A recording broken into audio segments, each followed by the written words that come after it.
नमस्कार, हिमाचल समाचार में आपका स्वागत है। आज के मुख्य समाचार।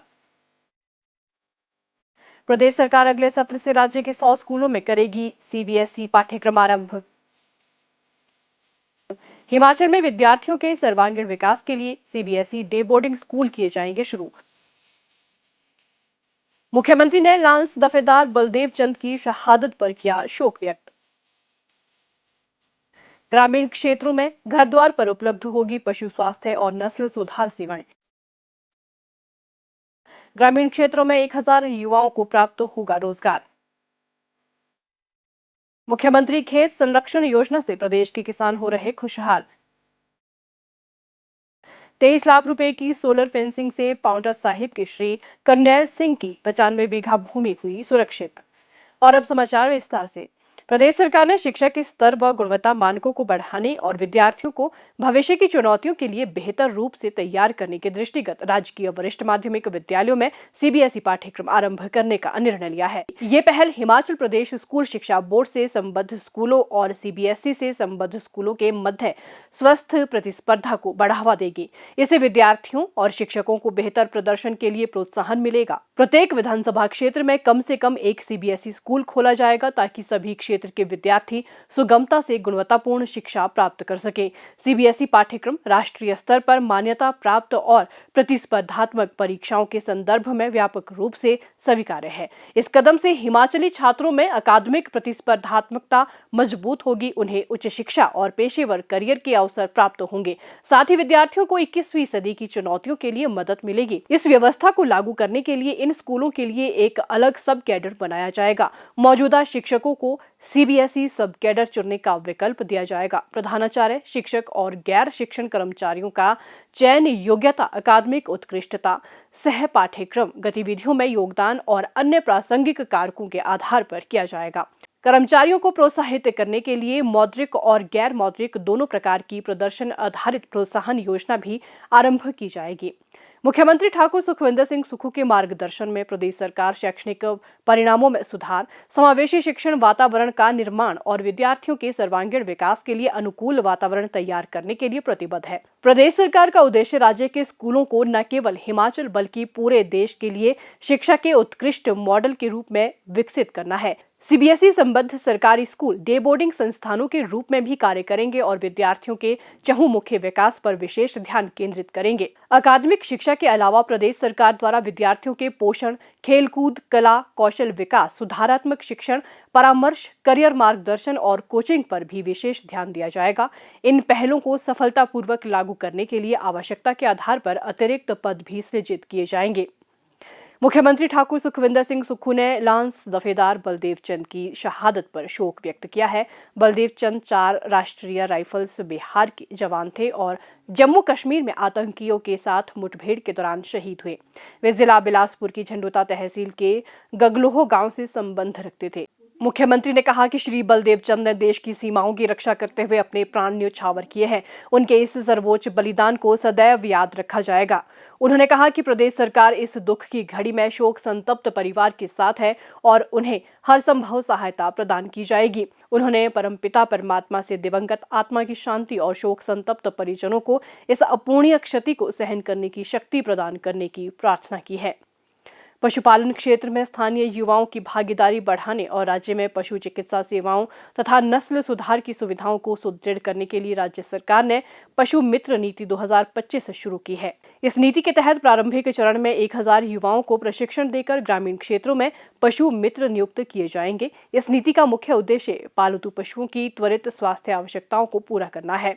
मुख्यमंत्री ठाकुर सुखविंदर सिंह सुक्खू की दूरदर्शिता से ये योजना संभव हुई है। जहाँ पशु चिकित्सालय गाँव से दूर है, वहां पशु मित्र किसान और पशु चिकित्सक के बीच एक सेतु का काम करेंगे और हमेशा मदद के लिए उपलब्ध रहेंगे। समुदाय आधारित पशुपालन कोई नई बात नहीं है। वर्षों से समुदाय और सरकार मिलकर पशुधन के प्रबंधन की जिम्मेदारी निभाते रहे हैं। अब स्थानीय युवाओं को पशु मित्र बनाकर इस परंपरा को और मजबूत किया जाएगा। इससे न केवल पशुधन प्रबंधन में समुदाय की भागीदारी सुनिश्चित होगी, बल्कि युवाओं को रोजगार और आय के अवसर भी मिलेंगे। नियुक्त पशु मित्र उसी क्षेत्र में कार्य करेंगे और उनका स्थानांतरण नहीं होगा। उन्हें प्रतिदिन केवल 4 घंटे कार्य करने पर 5,000 रुपये मासिक मानदेय दिया जाएगा। पशु मित्र पशुपालन विभाग की गतिविधियों से जुड़े रहेंगे और ग्रामीणों को विभाग की योजनाओं के साथ साथ महत्वपूर्ण मुद्दों जैसे मानव पशु संघर्ष और बेसहारा पशुओं की समस्या के बारे में जागरूक भी करेंगे।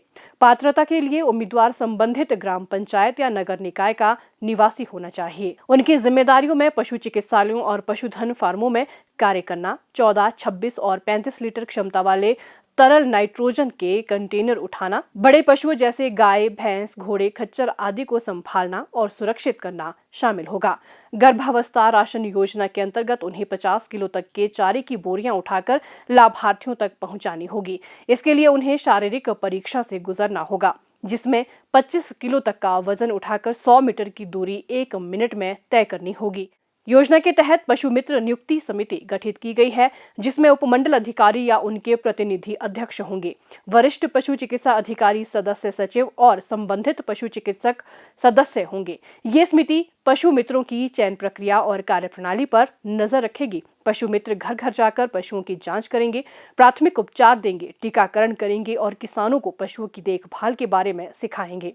पशु मित्र की उपस्थिति रिपोर्ट पशु चिकित्सा संस्थान के इंचार्ज द्वारा हर माह 5 तारीख तक जमा करनी होगी। उन्हें 1 महीने की सेवा के बाद 1 दिन की छुट्टी का अधिकार होगा।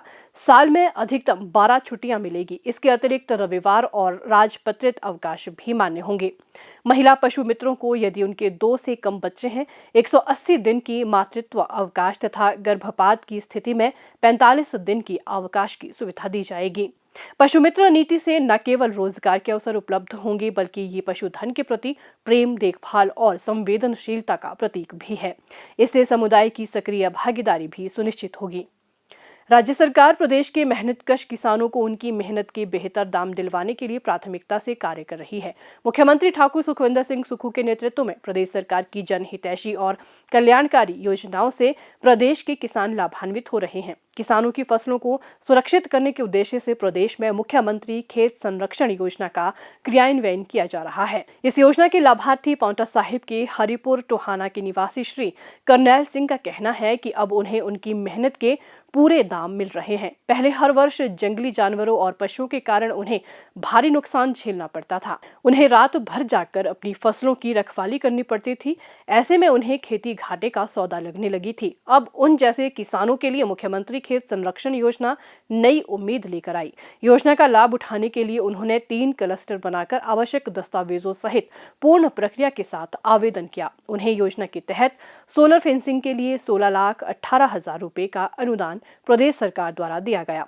उन्होंने कुछ ही महीनों में उनके तीनों क्लस्टरों की लगभग 95 बीघा भूमि के चारों ओर सोलर फेंसिंग करवा दी है, जिससे अब उनकी फसलें जंगली जानवरों के नुकसान से बच रही है। इस योजना के लिए वे मुख्यमंत्री ठाकुर सुखविंदर सिंह सुक्खू और प्रदेश सरकार का आभार व्यक्त करते हैं। उनका कहना है कि मुख्यमंत्री खेत संरक्षण जैसी योजनाएं ग्रामीण विकास और आत्मनिर्भरता की दिशा में मील पत्थर साबित हो रही है।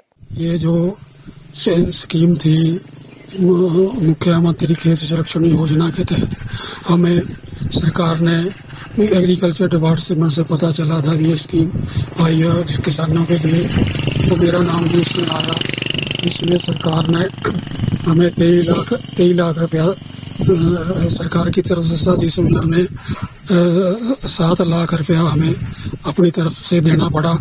इसका बहुत लाभ हुआ, इसलिए हमारा अब कोई नुकसान नहीं होता और मैं प्रदेश सरकार का, मुख्यमंत्री जी का और विभाग का बहुत बहुत आभारी हूँ। हिमाचल समाचार देखने के लिए सब्सक्राइब करें यूट्यूब चैनल हिमाचल समाचार, लाइक करें Facebook page information and public relations department Himachal Pradesh और सीएमओ हिमाचल, फॉलो करें X @DPRHP और सीएमओ हिमाचल, फॉलो करें इंस्टाग्राम @DIPR हिमाचल और सीएमओ हिमाचल, विजिट करें वेबसाइट www.himachalpr.gov.in। इस अंक में इतना ही। कल फिर होगी मुलाकात। दीजिए इजाजत। नमस्कार।